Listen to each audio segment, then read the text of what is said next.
신약 요한복음 8장에 나오는 얘기죠. 주님이 가늠하다가 현장에서 잡혀온 여인에게 돌을 던지는 대신에 뭐라고 하셨습니까? 가서 다시는 죄를 범하지 말라.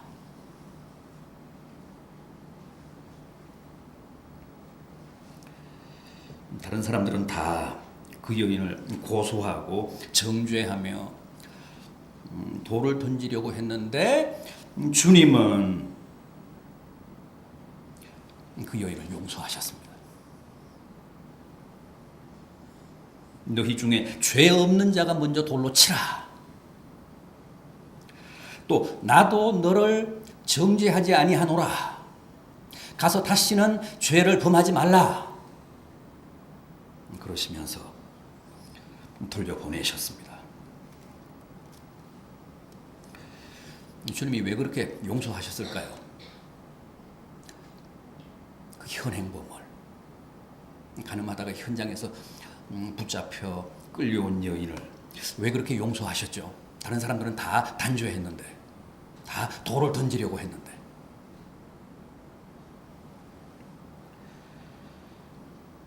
그 여인이 아직도 살아있다는 사실 때문이었습니다.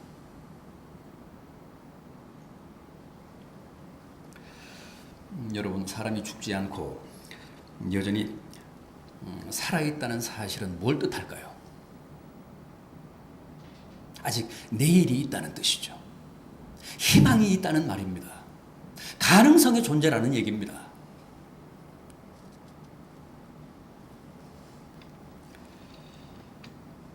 주님도 그 여인의 죄를 부정하지 않으셨습니다. 그 여인이 죄지었다는 사실을 인정하셨습니다. 그럼에도 아직 살아있는 가능성의 존재이기 때문에 가서 다시는 죄를 범하지 말라며 또 한 번의 기회를 주신 겁니다.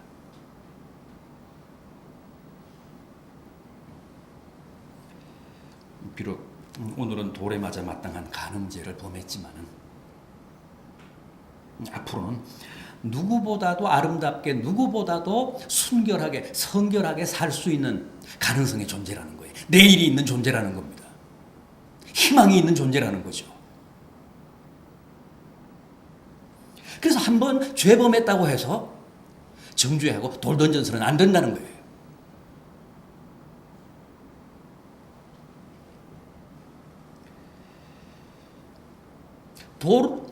돌을 던져라. 죄 없는 자가 먼저 던져라. 무슨 뜻입니까? 너희가 지금 간음했다고 이 여인을 내 앞에 끌고 와서 돌을 던지려고 하는데 어제 지나간 과거에 죄 짓지 않은 놈이 있느냐?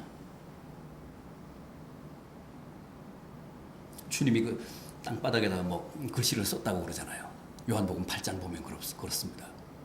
주님이 글 썼다는 이야기는 거기가 유일한데 뭘 썼다고요?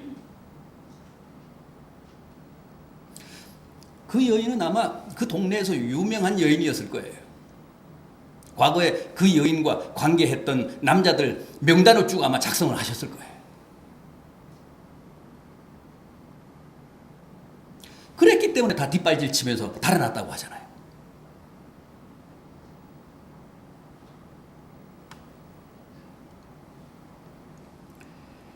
산자의 가장 큰 특징 뭘까요? 희망입니다. 가능성입니다.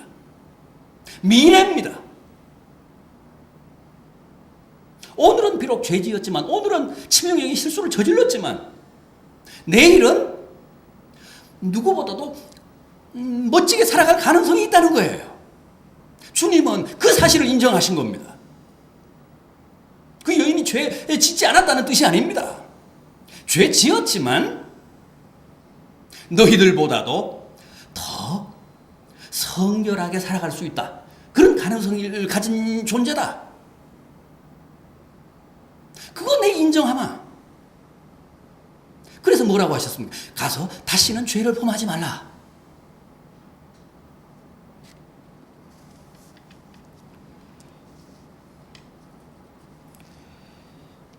이 가늠한 여인이 정말 가톨릭의 전통적인 해석처럼 막달라 마리아였다면, 막달라 마리아가 맞다면,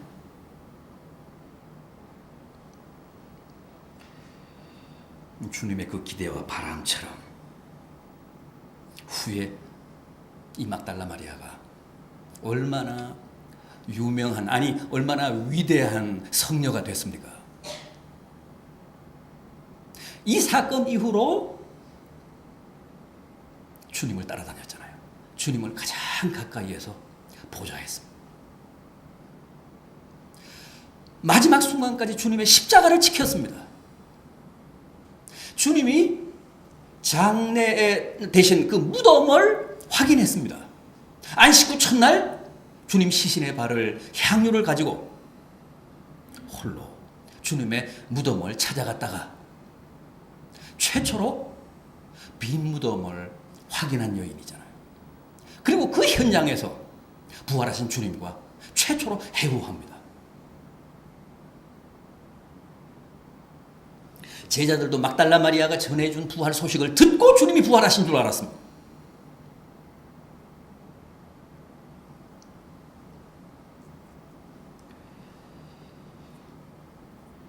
오욕의 생활을 하던 간음녀에게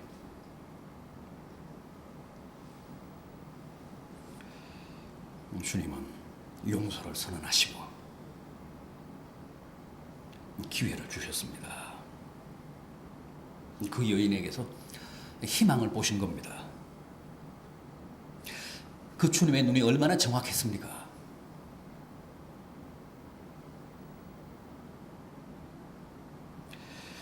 주님은 언제나 우리를 그렇게 보십니다.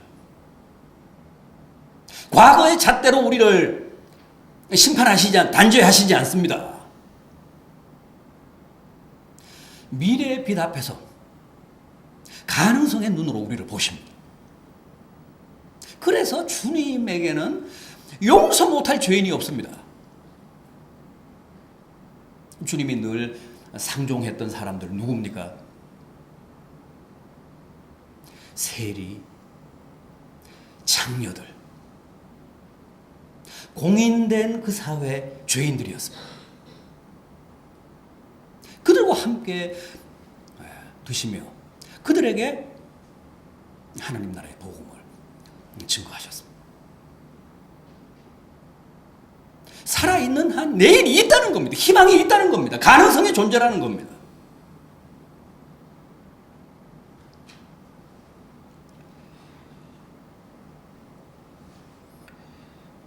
우리는 항상 과거를 잣대로 오늘을 판단합니다. 이런 죄를 지었기 때문에 너는 심판받고 돌에 맞아 마땅하다고 합니다. 그러나 주님은 그렇게 말씀하시지 않습니다. 그렇게 보시지 않습니다.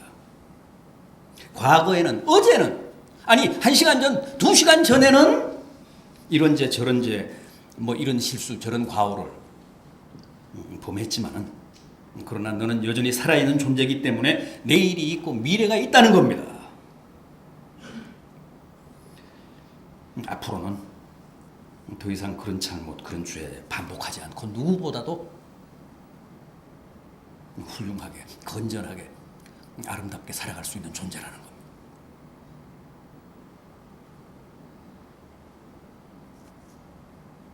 따라서 나는 너에게 돌을 던지지 않을 테니 가서 잘 살아라. 새로 시작해라.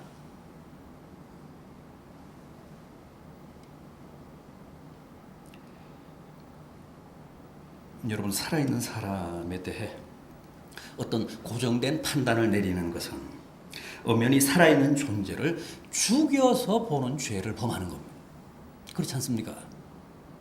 우리가 죽은 사람에 한해서는 고정된 가치 판단을 내릴 수 있습니다. 왜냐하면 죽은 사람은 더 이상 미래가 없기 때문에, 가능성이 없기 때문에, 내일이 없기 때문에. 그러나 아직 살아있는 사람은 다릅니다.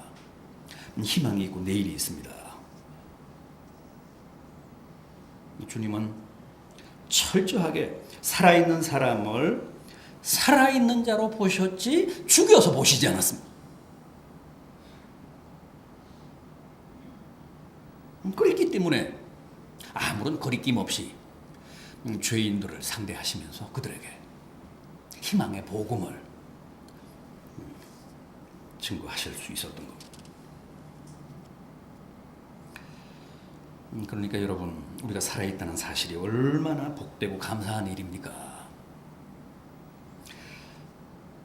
우리가 지금 살아있다는 사실에 대해 우리는 진심으로 하나님께 영광을 돌리며 감사드려야 합니다. 교회도 마찬가지입니다. 여러분, 교회가 뭘까요? 교회가 뭡니까? 교회는 생물입니다. 살아있는 유기체입니다. 교회는 건물이 아닙니다.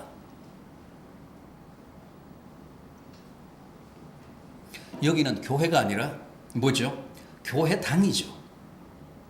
교회의 회집이 이루어지는 공간입니다. 여기는 예배당입니다. 교회가 회집되어 하나님을 예배하는 집, 예배당, 교회당. 교회는 집이 아닙니다. 건물이 아닙니다. 시설이 아닙니다. 유기체입니다. 생물입니다. 공동체입니다. 교회를 신약 성경은 에클레시아라고 합니다. 하나님의 택하심을 받은 자들의 집합체, 공동체, 유기체. 사회학자들은 사회를 게젤샤프트, 게마인샤프트라고 합니다. 게젤샤프트는 뭡니까? 사회 시스템을 말합니다. 사회 체제를 말합니다. 사회 조직을 말합니다. 게마인샤프트는 뭐죠? 사회를 유기체적으로 본 명명입니다. 사회를 공동체로 본 겁니다. 사회 공동체를 게마인샤프트라고 합니다. 그런데 독일 같은 경우는 교회를 키르셰, 교회라고 하지 않고 게마인데라고 합니다. 공동체라고, 개체 교회를, 개교회를 키르셰라고 하지 않고 게마인데라고 합니다. 교회 일반을 명명할 때는 키르셰라고 합니다. 막연하게 교회 일반을 명명할 때는 키르셰라고 하지만 구체적인 교회 개체를 명명할 때는 키르셰라고 하지 않고 게마인데라고 합니다. 게마인데라는 말은 게마인샤프트에서 왔습니다.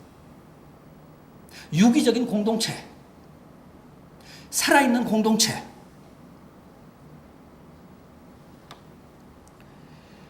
그래서 교회는 건물이 아니고 무슨 집이 아니고 무슨 조직이 아니고 시스템이 아니고 생물입니다. 살아있는 생명체, 유기체, 공동체입니다. 주님은 우리 교회를 보실 때도 항상 살아있는 존재로 보십니다. 내일이 있는 가능성의 존재로 보십니다. 지난 세월 우리가 아무리 하나님 앞에서 제대로 살아오지 못했다고 할지라도 주님은 우리를 포기하지 않으십니다. 우리 교회를 여전히 희망이 있는 존재로 보십니다. 가능성의 눈으로 보십니다. 내일이 보장된 존재로 보십니다. 우리 한 사람 한 사람 개체를 그렇게 보시듯이 교회라고 하는 이 유기체도, 이 공동체도, 이 살아있는 생물에 대해서도 그렇게 보십니다. 우리는 때로 막 자학하잖아요. 우리 자신을 과소평가하기도 합니다. 우리 자신을 스스로 비하하기도 합니다. 그게 다 죄입니다.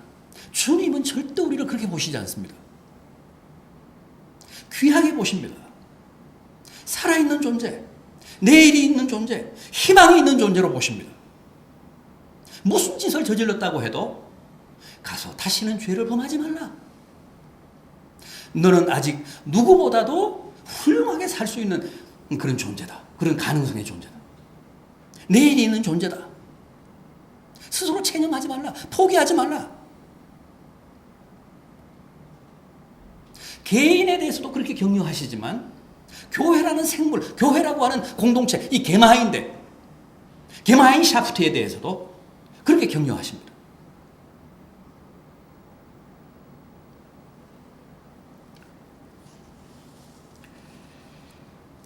여러분,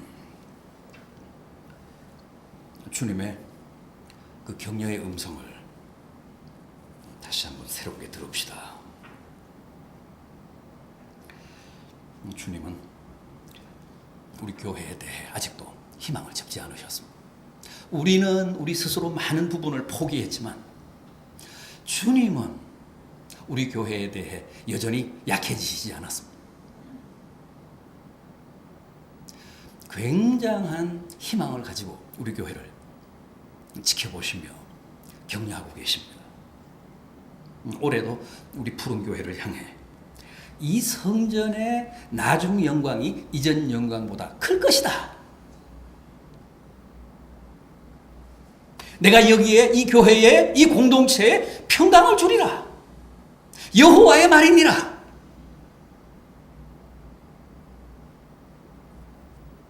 대단한 축복의 말씀인데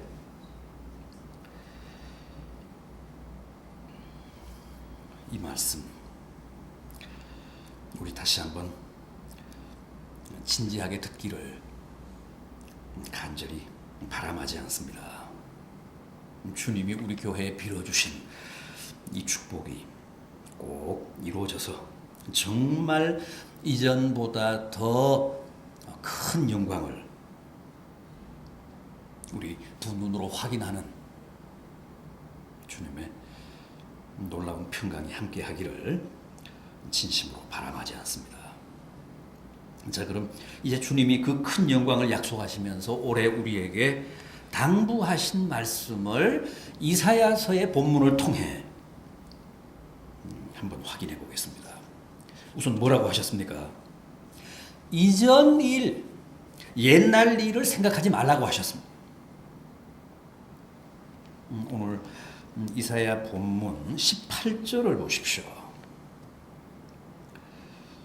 이사야 43장 18절입니다. 너희는 이전 일을 기억하지 말며 옛날 일을 생각하지 말라. 지난 일, 과거지사는 누구나 다 부끄럽습니다. 과거에 죄 짓지 않으신 분 계십니까? 지난해만 해도 하늘을 우러러 한 점 부끄러움 없다고 자부하시는 분 계십니까?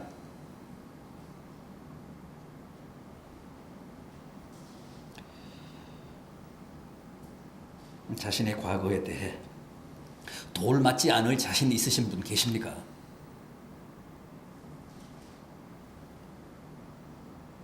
과거로 오늘 나를 심판한다면 우리 중 과연 몇 사람이나 무사할까요? 돌을 안 맞아도 좋을까요?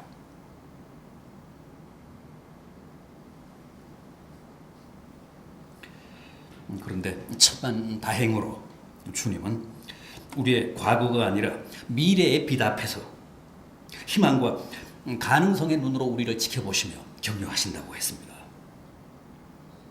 따라서 이전 부끄러운 일들, 과거에 치부한 일들, 온갖 실수와 과오와 죄악을 다 용서하신다고 하면서 더 이상 그런 것들을 생각하거나 기억하지 말라고 하십니다.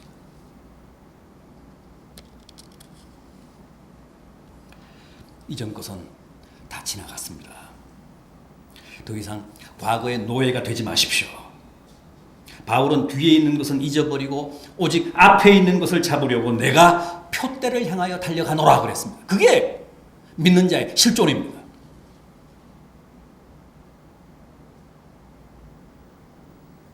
뒤의 것은 잊어버리고 앞에 있는 표대를 잡으려고 맹렬하게 뛰어가는 존재들, 그게 그리스도인들입니다. 뒤돌아보지 마십시오. 뒤돌아보다가 영원한 소금 기둥이 된 롯의 아내를 잊지 마십시오. 날마다 다시 애굽으로 돌아가자며 작당하고 선동하다가 하나님의 진노의 불에 희생된 아간과 그의 추종자들, 그들을 반면 교사로 삼으십시오.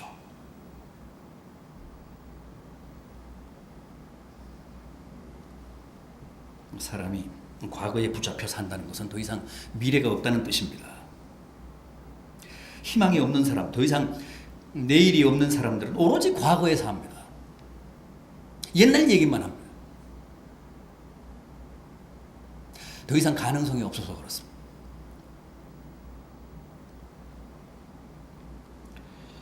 올해는 부끄럽고 아쉽고 허물 많고 치부 많던 지난해나 과거는 다 잊고 앞만 보고 달립시다. 앞만 보고 나아갑시다. 자, 그렇다면 구체적으로 뭘 바라보라는 겁니까? 뭘 바라보라고 하셨죠? 뭘 보라고 하셨죠? 19절을 보십시오. 보라! 그러시면서 이제 주님이 행하실 새 일을 보라고 합니다. 올해 주님이 이루실 새 일을 보라는 겁니다. 과거를 돌아보지 말고, 과거에 연연하지 말고, 앞을 바라보되 구체적으로 주님이 행하실, 주님이 이룩하실 새 일을 보라고 합니다. 보라, 내가 새 일을 행하리니 이제 나타낼 것이라. 올해 나타내실 새 일, 주님이 행하실 그 큰 일을 보라고 하십니다. 그러면 그 새 일, 큰 일은 뭡니까? 어떤 일입니까? 우리가 바라봐야 할 새 일, 큰 일은 어떤 겁니까? 내가 반드시 광야에 길을 내겠다. 내가 반드시 사막에 강을 내겠다.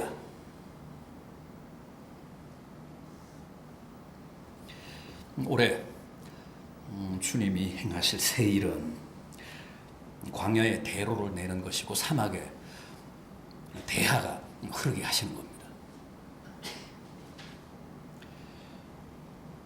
여기서 말씀하는 길과 강은 큰 길이고 큰 강입니다. 작은 길, 무슨 오솔길이 아닙니다. 무슨 작은 개울 도랑이 아닙니다. 큰 강, 큰 길을 내시겠다는 거예요. 그게 여기서 말씀하는 주님의 새 일입니다. 그걸 보라는 겁니다. 믿음은 바라는 것의 실상이고 보지 못하는 것들의 증거라고 하지 않았습니까? 주님이 올해 우리 앞에서 행하실 그 큰일, 새 일을 미리 앞당겨 보라는 겁니다. 환상을 보라는 겁니다. 비전을 보라는 겁니다.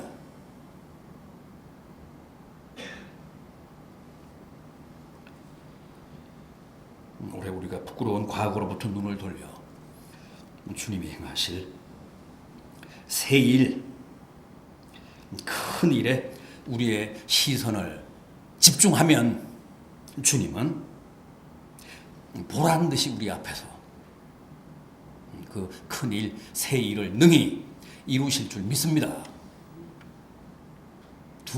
딱 두 분이 아멘 하시네.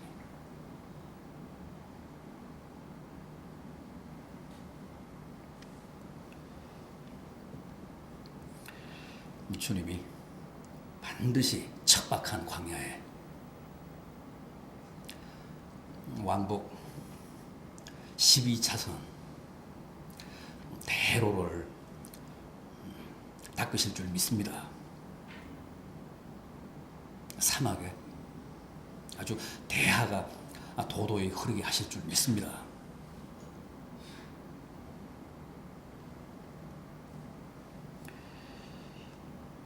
우리가 다 함께 주님의 새 일을 바라보고 거기에 우리의 시선을 집중하는 것, 고정하는 것은 대단히 중요합니다. 이스라엘 백성들이 요단을 건너서 가나안 땅에 처음 들어가서 가장 먼저 정복한 원주민들의 성읍이 뭐였죠?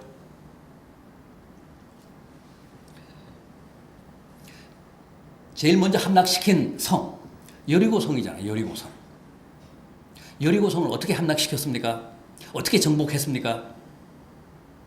하루에 한 바퀴씩 그 성체를 돌았잖아요. 행진했습니다. 마지막 날인 1회째는 몇 바퀴 돌았다고요? 7바퀴를 돌았습니다. 7바퀴를 다 돌고 어떻게 했다고요? 함성을 내질렀습니다. 그때 그 철옹성이, 그 천연 요새가 허물어졌습니다. 올라가서 무슨 성벽을 뜯은 거 아닙니다.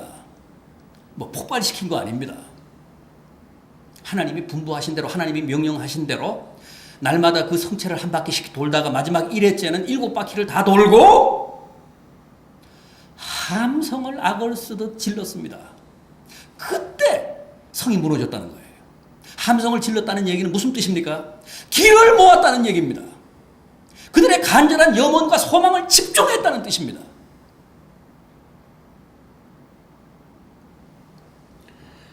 올해 우리 집중해야 합니다. 함성을 질러야 합니다. 기를 모아야, 뜻을 같이 해서 기도하셔야 됩니다. 우리 앞에서 행하실 주님의 새일 큰 일에 우리의 시선을 고정해야 합니다. 집중해야 합니다.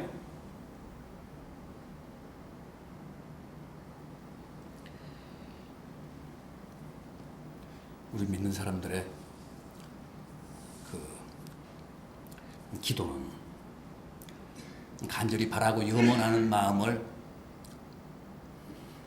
한 지점에 집중하는 일은 대단히 중요합니다. 우리가 합심 기도하는 이유도 바로 그거 아닙니까? 왜냐하면 우리가 합심 기도하면, 집중하면 그 무엇도 다 풀 수 있고 맬 수 있다고 하셨습니다. 두 사람이 내 이름으로 땅에서 매면 내가 하늘에서도 맬 것이다. 땅에서 풀면 하늘에서도 내가 풀겠다.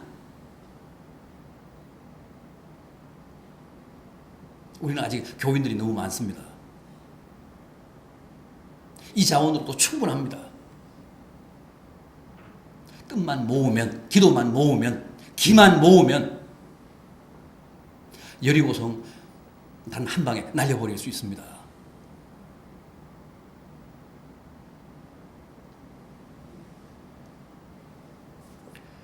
짐에게는 아직 배가 몇 척이 있다고요? 12척. 우리는 너무 많아요.